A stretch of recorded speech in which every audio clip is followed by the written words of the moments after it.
ever get my shit together, the world will probably fall apart that day. That's good. I didn't see myself yet, so I didn't know. Anyway, good timing. Hello, everyone. Yeah. Welcome to my bullshit. Also known as Together Among the Stars. This is, I didn't know, session something. I totally know. Anyway, Keisha, who are you? Hi, I'm Keisha of Potions and Potpourri. I'm also a regular on the Vactaire, Fixius 5 that we play on Fridays. Nice. Yeah, Good times. it's ridiculous fun, insane Oh, yeah. times. And lots of crying sometimes. Sometimes that's kind of, sprinkled in every now and then. You gotta have emotions. You gotta have the range. Yeah, We have the exactly. range. Or, for the first, half a dozen sessions that I watched, it was crying every time. Like you do. It's fine. So, before we get started, we've got some announcements. First up, our sponsor for tonight, today, whatever time it is Canadian Dice. You can go to canadiandice.ca, use the code THEVACTAIR, all one word, for 15% off your order. And this week, Maggie's dice pick is Pyrotechnics, because who doesn't love fire? Mm-hmm. I do. So,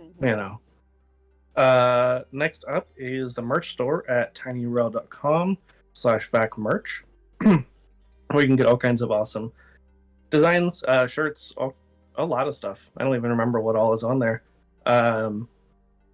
Including 2 new Spooktober, words are hard, designs by Affy, also stuff by Artemis and Emily, and I think that's it. Anyway, lots of cool stuff. Go check it out. This is the last week of Spooktober, the final days. Mm-hmm. And yeah, we're still raising money for Extra Life. I think we go through December, if I remember correctly. And I don't know where we're at on our goal, but last year we raised over $1,300, so we gotta beat that. You can find the link at tinyurl.com/VactaireExtraLife2023. And then last up is the schedule. So tonight, allegedly, Backpacker's Guide to TTRPGs at 7 p.m. Eastern. Tomorrow is A House Not a Home with GM Maggie. It is a Darkest House one-shot at 1 p.m. Also Sunday, Legacy of Fire over on DM Jeremy's channel at 8:30 p.m. Monday's Mistwalkers at 8:30. Tuesday, Halloween, is the Hallowed Holler with DM Cedar at 8:30.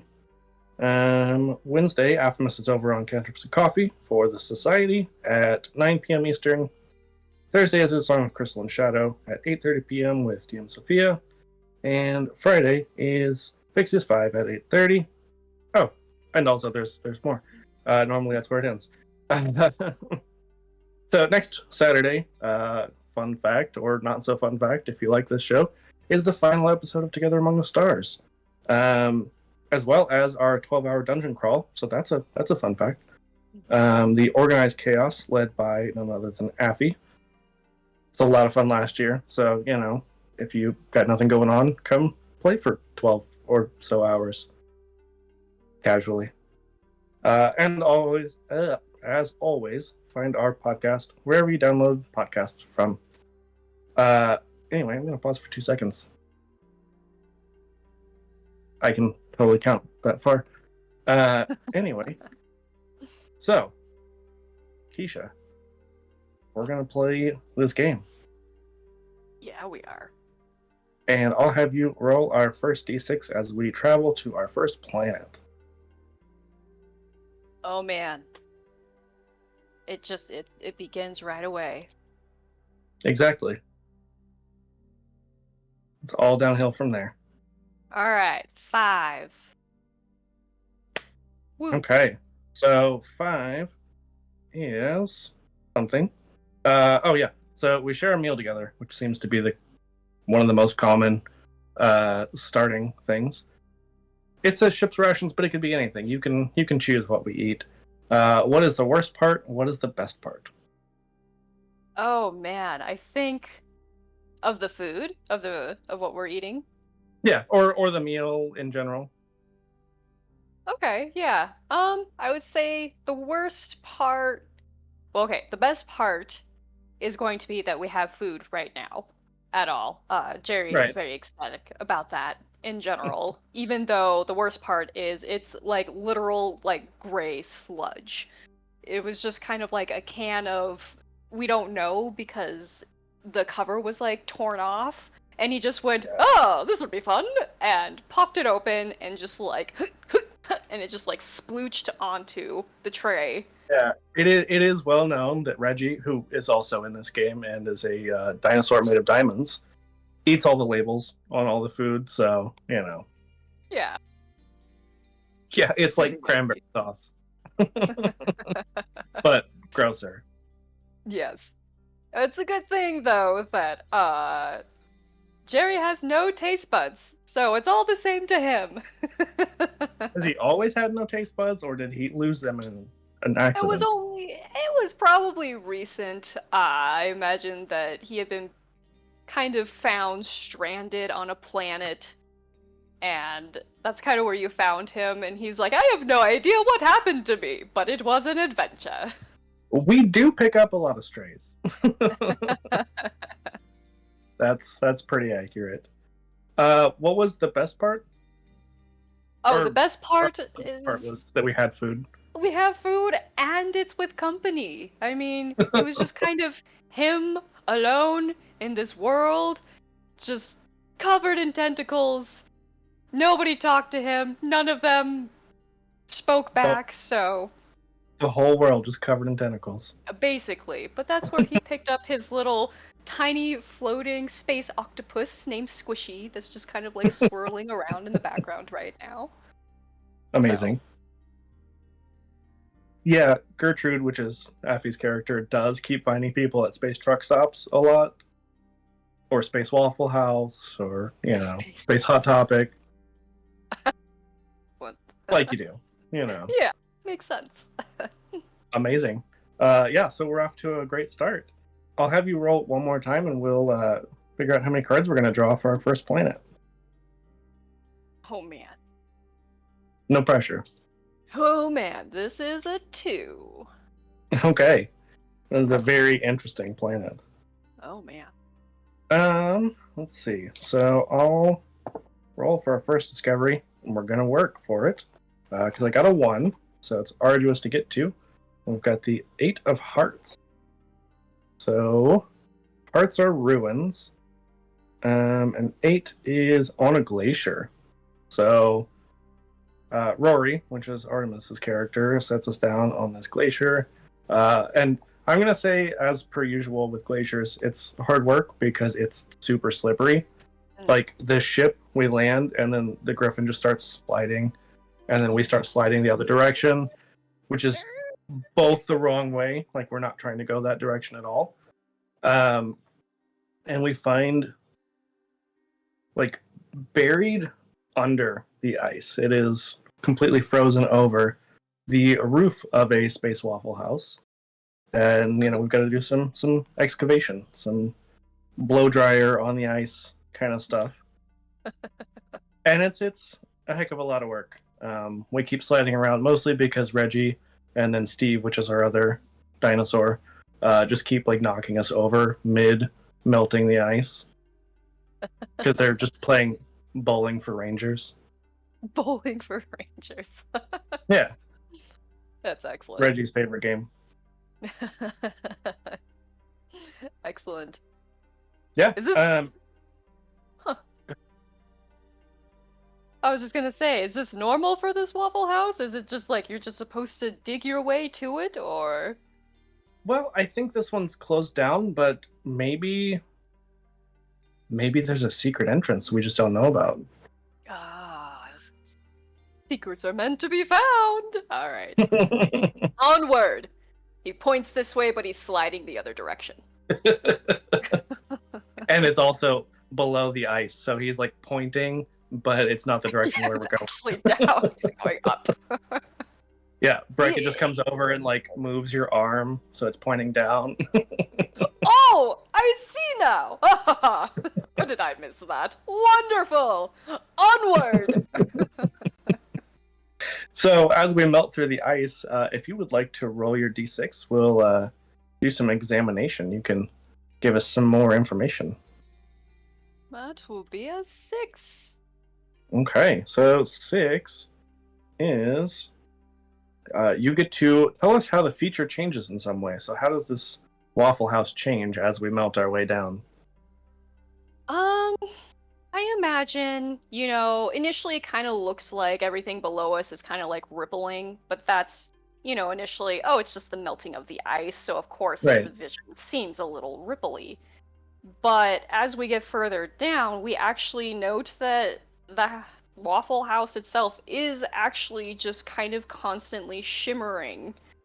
And it almost seems like it's like kind of here, but also not. It's like almost like stuck between like two planes or dimensions or something. So it kind of like it's in and out type of a deal. Yeah, Breckett's like, I've heard about this.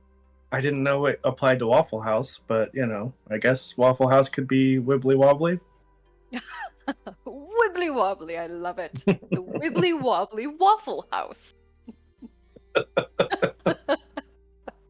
Also, I'm just for shits and giggles gonna say that as we melt through, yes, that is the title of the episode. Thank you, Effie. You got it, nailed it. Now I don't do that later. Like 5 minutes in, great, Exactly. we did it. As we melt down, we see that it was a ruined Waffle House. Like there wasn't anybody there. It wasn't functional. But like as the heat kind of melts through, we find that there was a wacky waving inflatable arm tube man in front of the Waffle House, and it just like comes to life as we melt away the ice around it. Hey, oh my goodness, Jerry mimics the movements as a greeting. He goes, "Hello, Wibbly One! How are you today?" Brackett's like, I don't know if you know this, but that was actually really offensive, whatever you just said. Oh no, I am so sorry. I don't know what I'm doing. I've lost half of my mind on a planet 2 planets ago, I think. Brackett's like, How oh, do I say- did I give you the babblefish? No, probably not. Probably And not. he's got like the equivalent of space cargo shorts on, and he like pulls out of one of his pockets. It looks like those goldfish bags that you get from like the fairs. Okay. Yeah, but it's got this little eel like creature in there, and he just like smacks the bag against your head, and you feel something slither into your ear. Oh. Yeah, you're good now. Oh, sure. All right. I feel like this is familiar. There might be more than one something in my brain. I'm not concerned about it. It's fine. Yeah, it's just worms.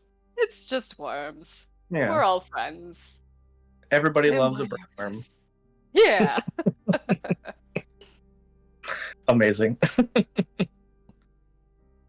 Yeah, of course it's canon, Artemis. I mean, why would we not steal from everybody ever? That's just what we're here for. Yeah, so you now can tell us what the wacky waving inflatable arm tube man was actually saying, because you can understand the dance language. Oh, yes, okay. So it seems like the tube man is saying, "Hello, thank you for freeing me from the ice. It's been so long that I've been able to wiggle my wobbly arms." I love how it's dancing to communicate, but it still has a voice. Yes. It's more like so like he like when It's he in the like tone of turns dance. and wibbles, it like squeaks out the voice, we'll say. Like he's not actually like mouth moving, it's like the squeakings that make the noise or the That's amazing. That's amazing. That is 100% how they would communicate. Yeah.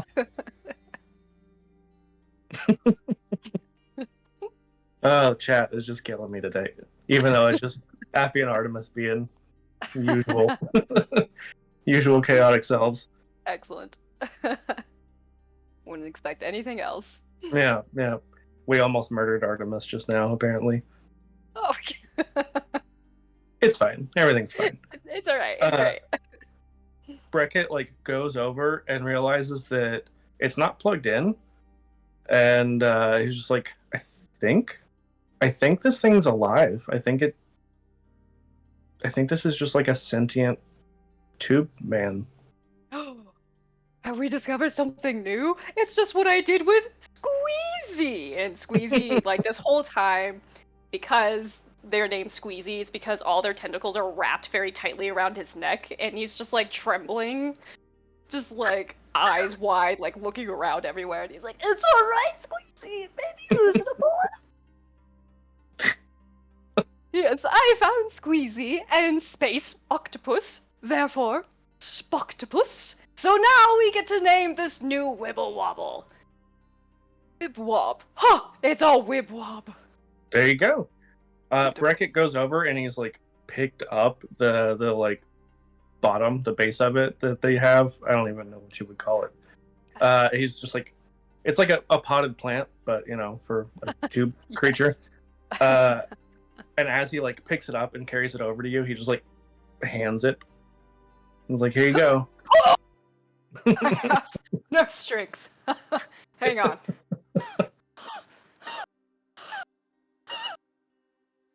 It only weighs half a pound.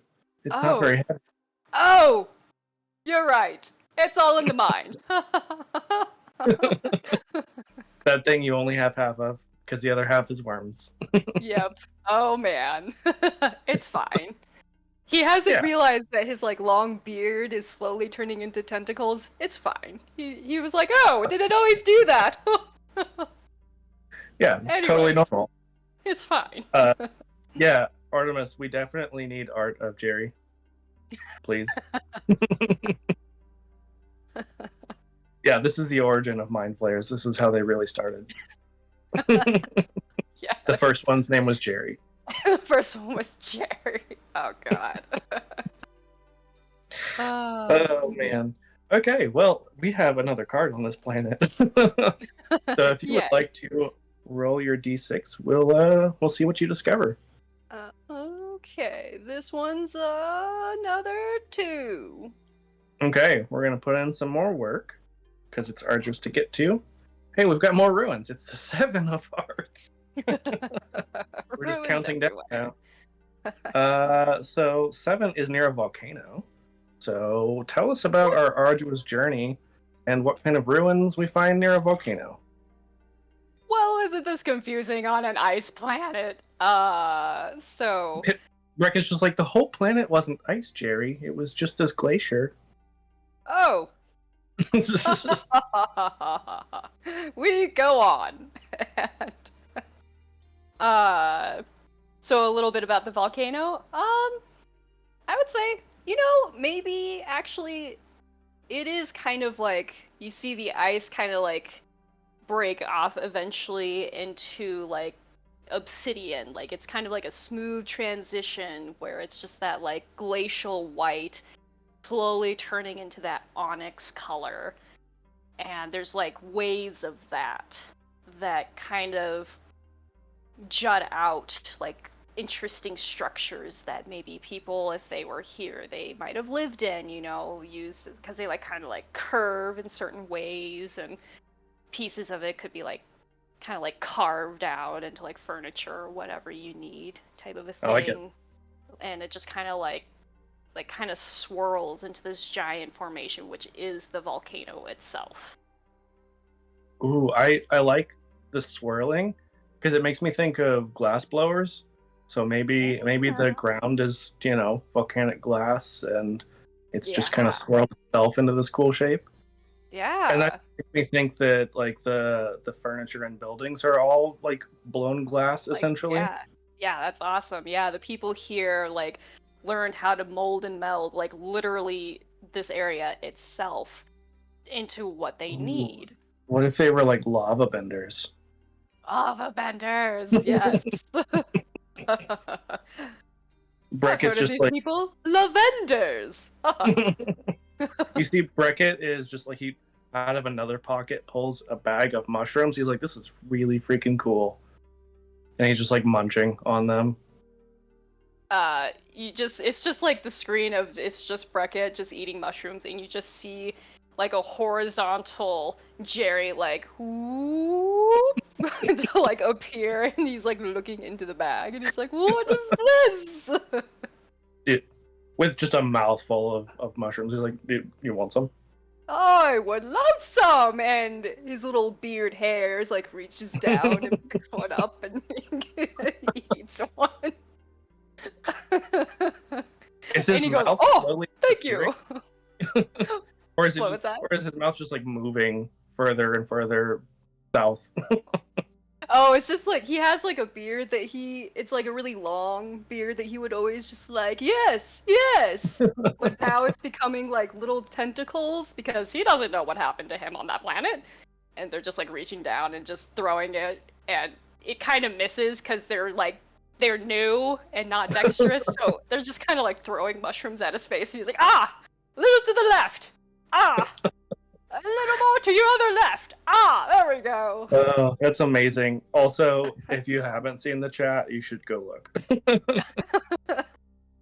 Yeah, I need to actually log in. I haven't. I have no idea what's being said about all of this. Yeah, so Affy said hit cannon Jerry is Bigley after he had his gay awakening and imploded from shock. Oh no. It's Bigley. I love just the random inside jokes we have that probably most of the people who watch are like, what the fuck are they saying? Like, I'm so Who? From what? and all of us are just giggling like this is great. That's true. Bigley is in the trailer. Bigley's With in no- the trailer. With no like no context whatsoever. Oh, So it's no. even better. I'm gonna have to see this. It's I have amazing. no It's just you whenever you're doing the like singing, dancing thing. Yeah, it's fantastic. I have so many Anyway. ridiculous characters. All right, watch Like you do. trailer. Anyways, yes. I mean, other people watch us, but they're probably just super lost Artemis, which is fine. They'll either get it or they won't. Yeah, so Breckett is going to do some examination while on drugs. Like you do. And he notices, he's not sure if it's, just the mushrooms or if it's like actually a thing, but that's kind of normal for him. He notices that when the sun comes out, that all of this glass stuff just makes all kinds of colors that he's never seen before. Like colors that normally humans don't see. So he's like, this is probably the mushrooms, but maybe not. I don't know what's going on. Jerry, do you see this? Oh, I'm sure I do. And there's just like mushroom bits like in his hair, in his beard. One kind of shoved up his nose a little bit that he's trying to like get out. But, Yeah. Yes. Oh, wonderful. Why and does it really matter? The fact is, we are experiencing it together. That is what really matters. The experience itself, my friend. Yeah. That's the scientific method. Yes. In a nutshell. Don't question, just let it roll. I mean, that's pretty much Breckett's motto. Either that or poke it with a stick. Ah, another good one. So that was our 2 cards for this planet. We can either stay here or we can move on to a different planet and see what we find there. Well, as beautiful as this place is, there's more adventure to be had. Let us go! And for some reason, somehow, he's still sliding backwards as he's pointing in the wrong direction. And also just has a head of lettuce randomly. Yes, yep. Wherever that came from. Again, don't question, just let it roll. Yeah, I feel like Breckett makes his way to the ship, and then Rory has to fly the ship over and manually just got a little like grabber arm, like the claw machine, and picks up Jerry because he's just sliding. It's like, thank you. I needed the help. Squeezy's just hanging on, just like squeeze. Oh, poor Squeezy. I know. It is all right, Squeezy. So this next planet, we've got 6 cards. So this should be quite the adventure. All right. If you would roll for our first discovery on this planet. And not a 2 or a 6. Okay, 5. One day we'll get a 1 or a 3 or a 4. I mean, I got a 1 earlier. That's... Yeah, so as we are resting, you spot this discovery. So, you know, just on a night crew, we're hanging out. And we've got the 5 of spades. Ooh, shovels! So, it's going to be in a treetop. And a natural phenomena. Yeah.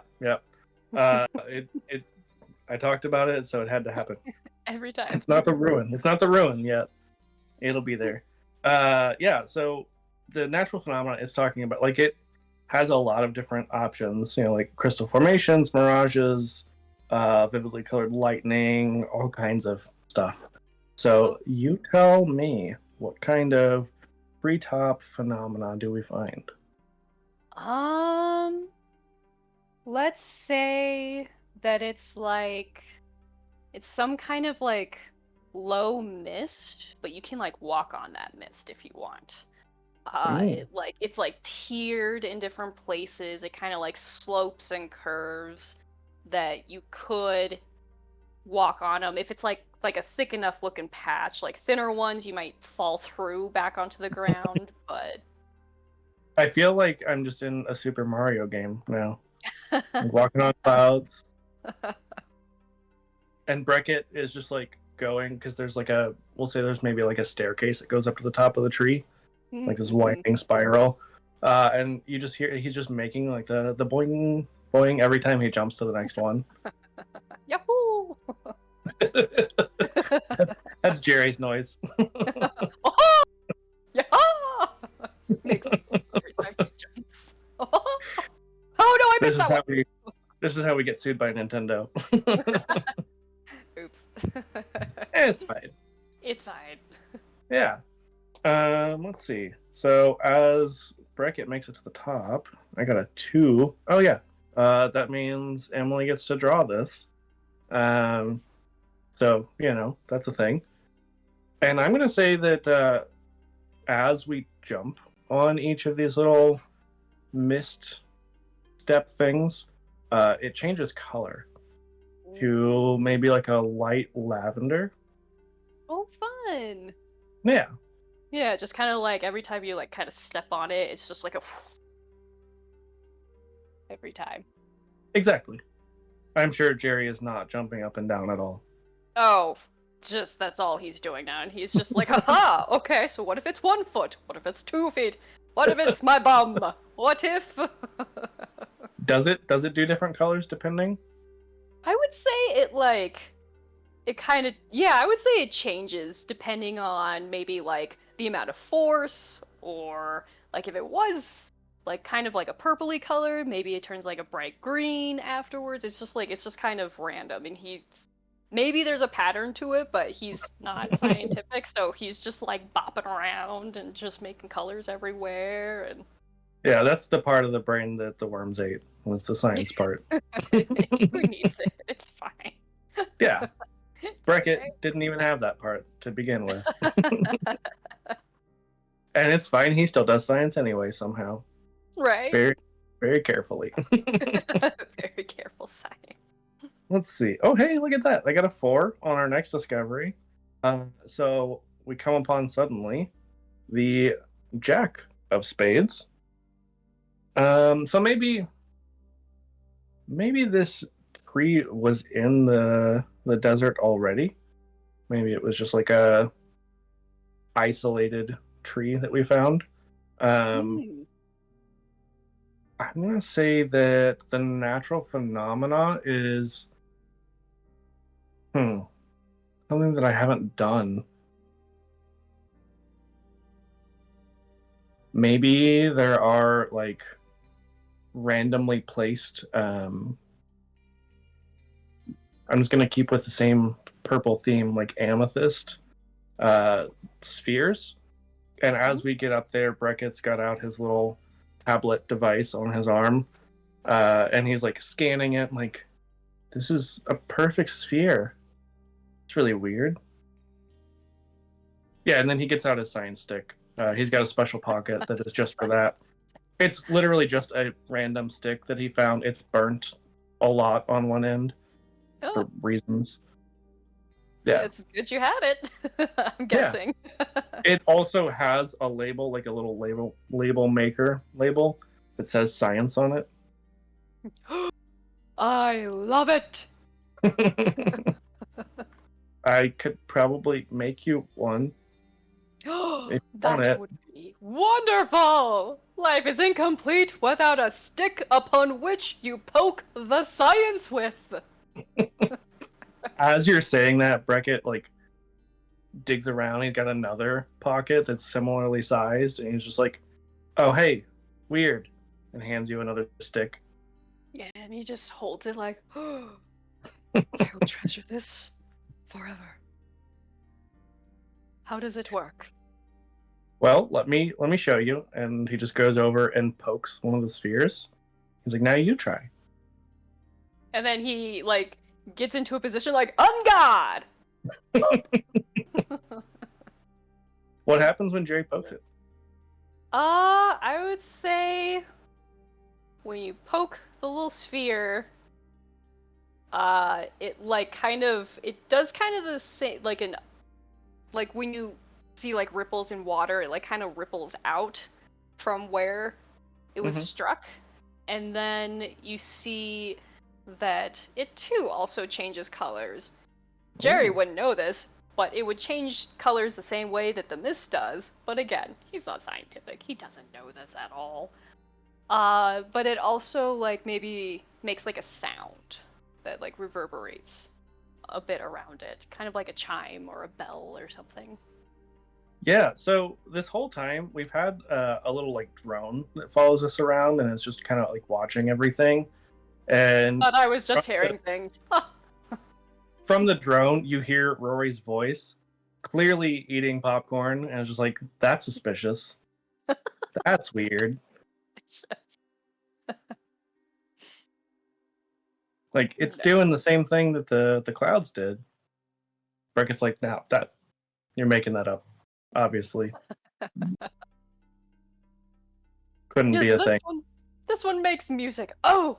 And he's gonna try to see if he can find more and just kind of like poke at him while also like doing a little dance on the clouds, like a one-man show of just like music and lights and everything. But it's like 6 different songs all playing at the same time. Yeah, exactly. It's kind of awful to listen to, actually, especially when he starts singing with his not great voice, but he's enthusiastic. Breckett's like, "Have I introduced you to the telepathic unicorns? Because I think you would get along really well with them." No? What? And he just like pushes a couple buttons, clearly, dialing Rory. And the ship comes over with the horse trailer. And yeah, there are a dozen. They're Lisa Frank unicorns. Oh my and they're God. all telepathic. They all sing different Care Bear songs at the same time, like as loud as possible inside your head. Oh no. This is lovely! He yells. Yeah, Jerry's just gonna yell from now on because he can't actually hear anything. Yep. Except for the songs. Yep. Wonderful! I think Bennett can finally stop taking care of the unicorns, though. Now that we've got you, clearly you love them. Yes. Do they eat? How does one take care of them? About that, and Breckett just like runs in the other direction. Maybe he just needed to use the bathroom. I'll give him some time. You wait for several hours and just nothing. I've been there. You need to be better about your fiber.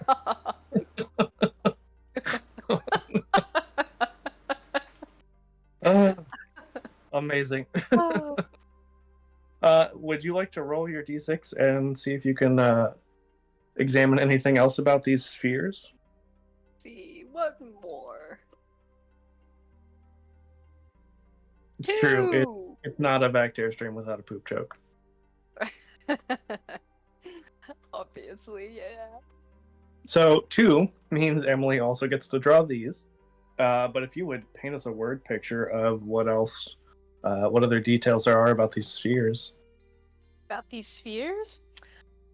I would say that... When you actually look into them, it seems like every time... So they change color every time you poke them. And each color would kind of reflect something different. So, like when they were originally like that amethyst color. Let's see. I feel like it would just be kind of like you're looking into almost like a mini world of sorts. Okay. Yeah, so these are like not just random spheres, but they might be just like kind of pieces of what. So this world is we're mostly on like desert, right? Mostly. So Yeah. all of these spheres are little pieces of what this world used to be. Okay. So you might see like when it's green, you see pieces of like different parts of like forest life, and like when it's like the purple, it could be different parts of like pieces of mountains. If you were to like stack them all together, you could create the whole mountain, but they're all just kind of like scattered everywhere. Yeah, so as Jerry's kind of examining and waiting for Breckett to come back, you just hear running, like footsteps really, really quickly approaching, and then you see Breckett just like drop kicks one of them, and it sails and explodes, and I'm gonna say maybe it's a green one, and then like a forest appears. Yeah. Oh my! And Jerry, being Jerry, just grabs a purple and smashes it at his feet, and he just goes,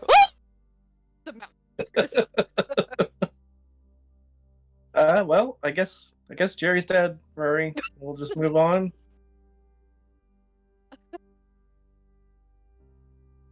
I feel like there's probably more, like, whenever you do that, there's probably more of those spheres in your area, so you could continue smashing them if you so choose.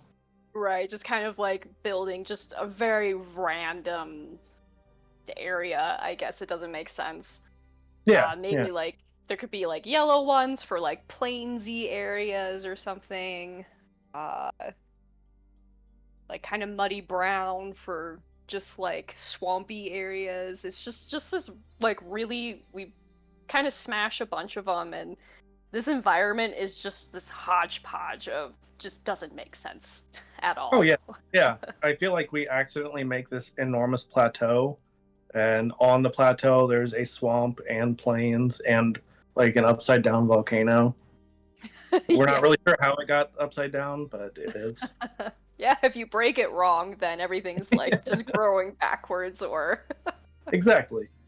And by upside down volcano, I just mean it's like the bottom of it is floating up in the sky, and it just like erupts lava all over the ground. Oh. Well, that's probably not the best. I didn't do that one. That was all you, Jerry. Oh. Silly Jerry. Just talking to himself in the third person. Yeah, he does that. He does that. I do that. Yeah, yeah. Maybe we should move on then. Probably. Oh, the lava is spewing everywhere. Oh, there goes our little forest and our everything. No one lives here, And right? very, very quickly, the world is just back to desert. You're like, oh, I think I see the issue here. Yeah, this is fine. We didn't cause any problems here. Nope. If we So tell no one. true. So I got a 4 again, and we've got the 4 of clubs. As we move on to cause more destruction somewhere. So 4 we come upon suddenly, and clubs are plants and other immobile forms of life. So maybe we don't kill the whole world. I feel like there is maybe a lily. Just this enormous lily that towers over us.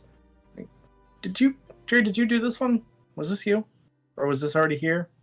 Who knows? Definitely not Jerry. He would not know. Nope. Yeah, if you want to examine it, you're more than welcome to roll.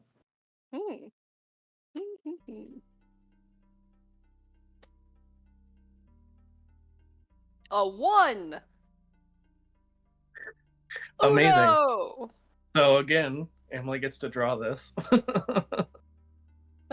And if you want to paint us a word picture of this enormous lily. I feel like this giant lily is... Let's see if I can word this. So usually you have like a pond with the lilies on it, but it's a giant lily, and the veins in it it's filled with water and fish that travel like inside of that lily. Yeah. Interesting. Where does it get the water from? We're in the desert. Oh, very good question. You see, the stem like is deep in the earth, and there's maybe hints of like giant roots that kind of poke out here and there, like massive. Right. That probably spread across a very good chunk of this planet. So, if Jerry was smart enough, maybe he could assume that it just pools like all the water all across the world to create its little pond, but he's just like, who knows? So really, we didn't do a bad thing. It was this lily that did it. Exactly. That's what we're going to tell everybody else. Yes. That's how science works, Jerry. You'll learn that. Oh, I am liking this science. Yes.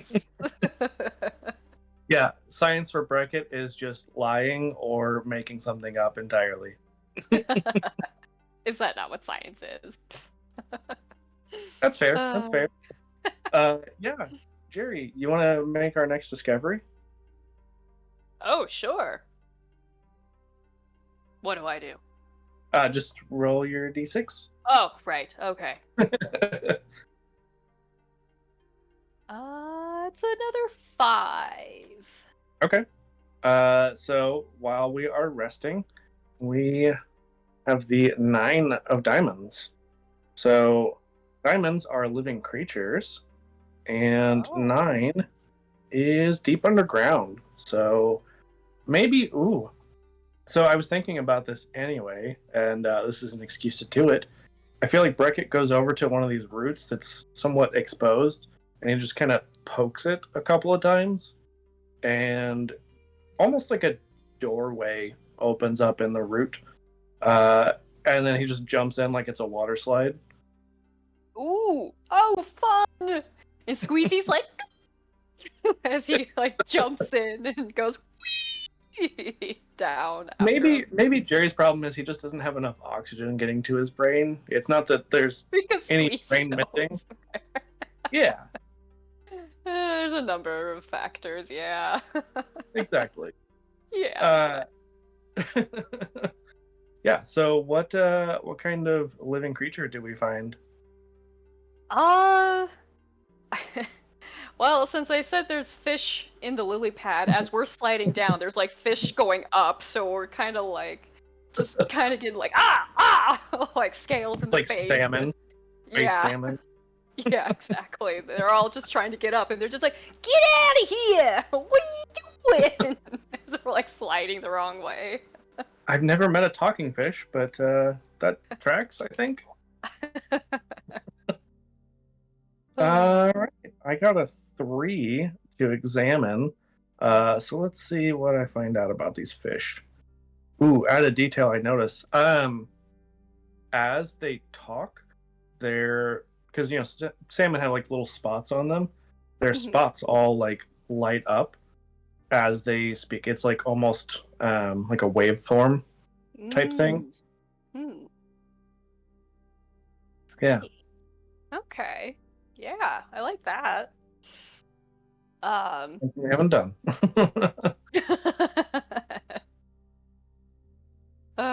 Yeah, I don't think I have much except we're just kind of ticking off all the fish that are just trying to go to work. And Jerry doesn't know what they're doing, why they're going to the lily pad. I mean, Jerry, has anyone told you about the salmon and the bees? Oh, Yeah, I'll let Rory do that. It's fine. alrighty. I am excited about it. I'm very curious. What do they have in common? Not much. One is a wiggly little fishy, and the other one is a buzzy little buddy. Yeah, that's pretty much it. You got Oh, it. okay. I got it. I understand. Oh, amazing. Where do we come out as we were going down this water slide? Oh man, yeah, some kind of underground area. I guess when we slide out, we don't like fall, we're just kind of like floating as if we're kind of in water since the fish are all here. Um, and maybe we realize it's like not necessarily water as we know it, but some other kind of like liquidy substance that we're kind of in that we're hopefully, I am assuming we're wearing spacesuits. We're doing okay. We're fine here. Yeah, I mean, usually that's what Breckett wears. He has a lot of times he's got like this see-through spacesuit so that he can wear his space Bermuda shorts underneath. Oh yes, makes Yeah, sense. you gotta show off the legs. That's part of Right. science. The part of science. And Breckett is like a 40-something-year-old man who is just not in the greatest of shape. He's not in bad shape, but he's not in good shape. He's got a little bit of a dad bod, maybe even a little bit balding. Yeah. Yeah, Like it. but you don't I know like because he's always got a hat on.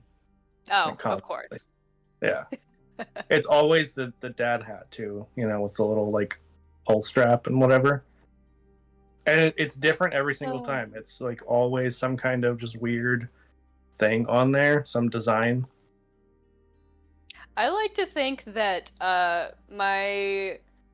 Jerry's spacesuit has like a what is it called? Like that long like cloak that splits in two at the end, tail cloak, cape, whatever. It's a cape. He has a cape. It's a space cape. Yeah, that tracks. And he wears parachute pants. And like his top is like a very like pirate style type of top. But it's all spacesuit. It's just in the that's kind of what it looks like. It's just a mishmash of what is this? And Jerry's like, who knows? Yeah, that tracks. That's Yeah, makes kind of sense. what I was picturing, but maybe not in those exact details. But yes, Uh, this underground area. I feel like it's kind of similar to like we saw all the spheres, where it's just kind of like floating everything's just kind of floating everywhere that they like swim through, like anemones and that kind of stuff. Nothing's like actually like grounded. It's all just kind of like constantly just like moving around. Breckett just like kind of pokes into whatever we're floating in and then puts his finger in his mouth. He's like, I think it's space molasses. Spomassis. I love how it cut off like all of that, but I could see you talking. Oh. Your mic was just like, nope, you don't get to hear it. It's like, nope, you'll never know what he just said. He's calling this the land of Spomassis. Yeah, that's probably what they call it here. Yes. Yeah, so I think, yeah, that was Breckett. No, that was your discovery because we had the salmon and then we kept going. I'm just trying to figure out where we are. I don't know. Who knows? Just let it be. He's like floating upside down. Yeah, it's the brainworms. They've gotten to Breckett too. All right, so I got a 1 on the dice, and we've got the 10 of diamonds. So more living creatures. 10 is on a cliff face. Maybe as we are like in this underground area, Breckett's turned on his little like helmet flashlight, and we swim our way through the space molasses. And I think we find some kind of eel in the like wall, the like cliff type wall of this underground area. Yeah. I'm gonna say it's a hot pink eel too. Ooh, I like that. Yeah, and they just like they can like burrow in the like rock or whatever, and that's kind of like where they live, and they like poke out and like burrow back in and all this stuff. Oh, this is fun. Should I poke with the stick? Is this what you poke with? Is this how you do it? You just see Breckett's like backpedaling. He's like swimming backwards really quickly. Yep. Do it. Do the thing. He goes, ha ha! Boop. Just pokes it right in the eye. Oh, sorry. That's not what I was aiming for. I don't know how to work this at all. Yeah, you didn't get the instruction manual on the science stick. Oh, shoot. There's a manual. No one reads manuals. Oh, man. Yeah, what does the eel do when you poke it? He doesn't actually poke it. When he reaches towards the eel, like suddenly a hole forms and it goes womp. So it goes like through the eel, and then when it goes back, it goes. I love the sound effect. He goes, huh, and he tries to poke it again. So like wherever he pokes the eel, there's this wah wah wah wah. Can you catch one of those? I do not know. And he like, so the way that he swims is literally just like this, like pinwheeling his arms. Is that not how people swim? I mean, obviously professionals do that. Obviously. So he's just like having a very hard time trying, like he's very slow, so he's just like and all the eels are just very easily dodging him as he's like, haha, oh, I'm too slow, haha. But It's over and you're too preoccupied to notice, but he's like poking one of your feet with a science stick so you go a little bit faster. It's just like, here you go, buddy. Look, you're doing it. You're doing it. Good job. I want to say that his like little beard tentacles managed to like catch one though. So he goes, oh, I didn't know I could do that. Just the mental image of him having a hot pink eel like right below his face as he makes that face. Yep, he's like, oh, hello. It like brings the eel up, so it's just like its eyes are right there, and he's like, "Hello there." Oh, amazing. Breckett like hands you. It looks like, again, those little goldfish bags. Damn it, Artemis. You're doing it, Peter. Good old Hook. Anyway. Anyway. Yeah, it looks like one of the goldfish bags, but if you try to put the eel in it, the eel just like shrinks down. It's like a Pokeball. Oh. Interesting. How many eels can you Yeah. fit in there? Let's see. And he like swims with his chin out to see if he can't like grab more with his beard. Still just wheeling his arms, but chin out. Yeah. That's an image. It's just It leading the way. Man. That's amazing. I love everything about that. I'm gonna say he catches 4 more, because that's what I rolled. Amazing. So. Have you rolled an examination for them yet? I don't think I have. Perfect. It's a good excuse to do it now. It's another 5. I like Okay. 5s. So 5. Oh yeah, you get to tell us how they change in some way. Oh yeah. Well, I guess I kind of unintentionally already did that when they like, you can't like poke them. But maybe they have some other change that they do. They can also, let's see if they're capable of doing that. They can like almost, they can form together. Like if you have a couple of them and you just go, they would go bloop, and you have just one big eel instead of 2. The mega eel. Yeah. So like putting all those 4 in a bag, they just go whoop, and they just like boop into one bigger eel. And Breckett just like starts poking the bag to make them all separate again, and then watch them all form back together. Yeah, yeah. This is probably fine. They're probably enjoying this, right? This is fun. Do they all have, I wonder, do they have one mind when they become one, or do they still have 4 separate minds? You should probably ask them. Hello in there! I have a question. Holds the bag open and yells. Do you think like 1 or 4? Does that make sense? Can you hear me? Do they say anything? I would say no, they don't. They don't talk back, and he goes, well. Affy's comment, I just kidnapped you, but I have questions about your biology. Which is Breckett on a regular basis, and now Jerry as well. Yep. That's how we do. Look, we asked if they wanted to go with us. They blinked twice, so yes.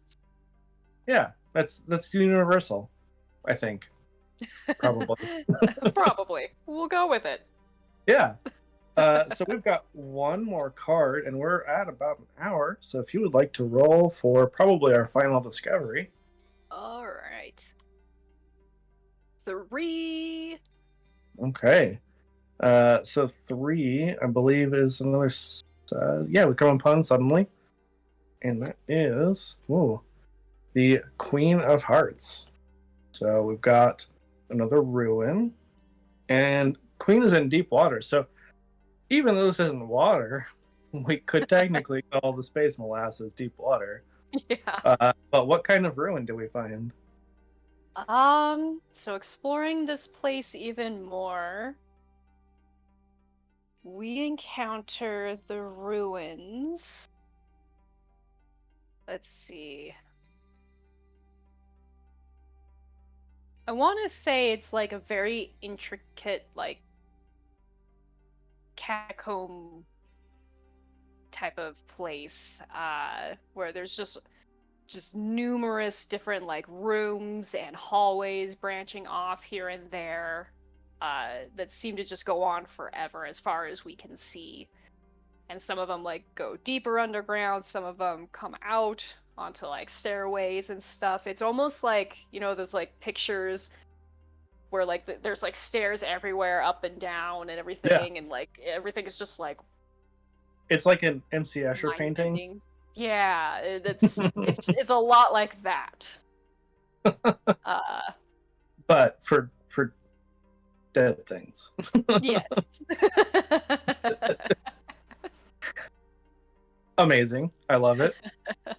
Brackett's just like, you see he's on some stairs looking down at you, like going the opposite direction. I think the gravity's a little weird here. And then he just continues walking, and then you see he's like parallel. Like he's horizontal to you, and you're just like, oh, okay. Well, this is fun. And yeah, he's just like walking here and there and everywhere. And if you try to like jump, so if you don't have like at least one point of contact, if like you jump, then he just like falls onto the nearest platform, and then well, good to know. I feel like while you're falling, though, your body just contorts. I mean, it doesn't hurt or anything. You just like, it's like a funhouse mirror almost, but it's your actual body instead of just an illusion. Whoa. Well, that was interesting. Also weirdly familiar. What happened to me on that planet? Who knows? And even his little beard tentacles go. Drugs with it and his beard. Yeah. Oh, that's amazing.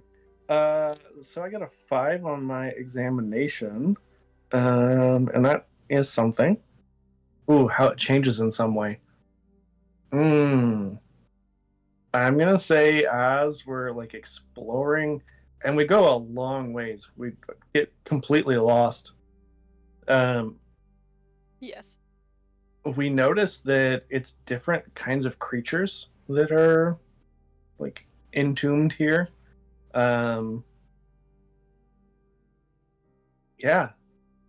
like it started out as like humans and then turns into fish the further you go. Yeah, it's different. All kinds of different little guys. Yeah. Is this evolution or is this history? Yeah, right? Or both? We just see like all the variations, like kind of fish people or like fish with legs, and like it's just like we're seeing the progress. When he said fish with legs, I just picture like Trogdor from the Strong Bad, where it's just like, because he draws like a snake with legs or with arms, like big muscly arms. So I just picture it being like a fish with regular human legs. With just legs, yeah. Yeah. That's exactly what I was thinking, yes. That fish has really muscular legs, though. That's strange. I know, I wish I could ask what it did for its routine. That is envious. It's probably all the... Yeah, exactly, Artemis, the Burninator. It's probably all the protein in the space molasses. I'm sure that's what it is. It's filled with protein. Interesting. We should bottle some up. We can sell it! Good old space capitalism. Yeah! This is how Jerry becomes the BBEG of this whole game. This is how it began. It was all that space molasses he kept drinking. Exactly. The next time we see him, he's just totally ripped and massive. He's like 20 feet tall, super muscular. Even his like beard tentacles are like flexing. Oh, that is fantastic. Well, I think that's a good place for us to call it. Thank you so much, Keisha. This has been fun and ridiculous. You're welcome. That's all I could have ever hoped for. Good. Anything you want to plug before we head out? Yeah, this was Keisha. I'm one half of Potions and Potpourri. We're mostly active on Instagram, and we have our podcast, Potions and Potpourri, wherever you get podcasts. And I'm also one of the players on Fixius 5 that we play on Fridays on the Vactera channel. Heck yeah. Both fantastic. Mhm. I would say, obviously we talked about earlier, Backpackers should be tonight at 7.